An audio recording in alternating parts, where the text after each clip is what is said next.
આ છે મિત્રો આપણું રૂડું રંગીલું કોટડા માં ચામુંડા સદાય સહાય તે હો. જેને માં ચામુંડા મળી હોય ને એને એમ કહેવાય છે કે એના સમુદ્રના પાણી પણ એને સબસબિયા લાગે હો. સરસ મજાના બે ત્રણ ઘોડા બાંધેલા છે સફેદ.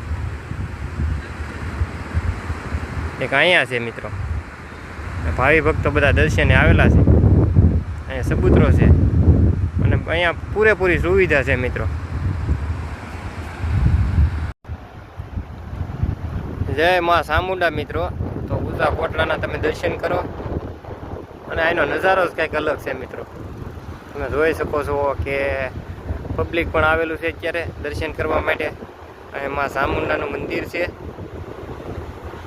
તો બધા ભાવિ ભક્તોને તમે જરૂરથી દર્શન કરવા આવજો માં ચામુંડાના. અને આ છે આપણું રૂડું રંગેલું કોટડા મિત્રો.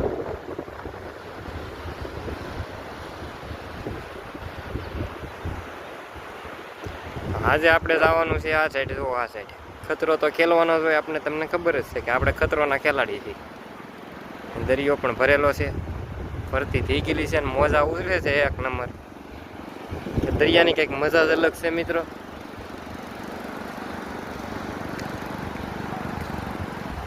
તો વિડીયો પૂરેપૂરો જોવા માટે છે ને મારે ઇન્સ્ટામાં યુટ્યુબ ચેનલની લિંક આપેલી છે મિત્રો. તો જરૂરથી તમે પૂરેપૂરો વિડીયો જોવો હોય ને તો એમાં લિંકમાં જાજો. અને યુટ્યુબ ચેનલમાં મારો પૂરો વિડીયો આપેલો છે કોટડા બાબતે, કે માં ચામુંડા અહીંયા વર્ષો પહેલાંથી એમ કહેવાય છે કે જસા ભીલ અને માં પ્રગટ થયેલા, અને એને કાળિયા ભીલ નામનો દીકરો આપેલો. અને પછી કાળિયા ભીલને પણ સહાય તે થયેલા, અને એની દિવ્ય શક્તિથી કાળિયો ભીલ વાણ લૂંટવા જતો અને મિત્રો એની શક્તિથી વગર વાણે એમાં પછેડી નાખતો અને દરિયામાં તરતો મિત્રો. અને એની કોઠીઓ બનાવેલી હતી, જે કાંઈ લૂંટેરાઓ અંગ્રેજો પહેલી લૂંટે એ બધું એની કોઠીઓમાં નાખી દેતો. અત્યારે તો હાલમાં એની કોઠીઓ તો આ મંદિરની પાછળના ભાગમાં છે. અત્યારે તમને દર્શન ન થાય, પણ જ્યારે પાણી વયા જાય ને, આ દરિયો ખાલી થઈ જાય ત્યારે તમે નીચેથી જાઓ તો કદાચ એ કોઠીઓના દર્શન થઈ જાય મિત્રો. તો જરૂરથી તમે પણ જોજો કે કાળિયાભીલની 7 કોઠી હતી. અને આવો સરસ મજાનો આપણો દરિયાનો કિનારો છે ને મિત્રો. દરિયાના કિનારે માં ચામુંડા બિરાજમાન છે હો.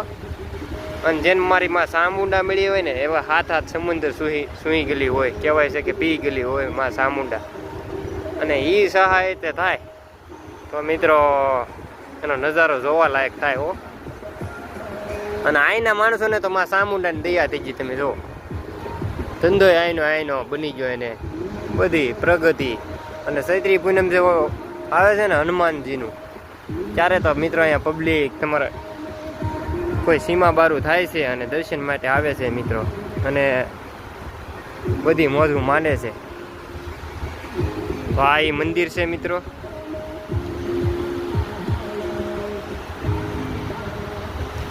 જય માં ચામુંડા લખી નાખો કોમેન્ટમાં અને આગળ વિડીયો શેર કરી જો.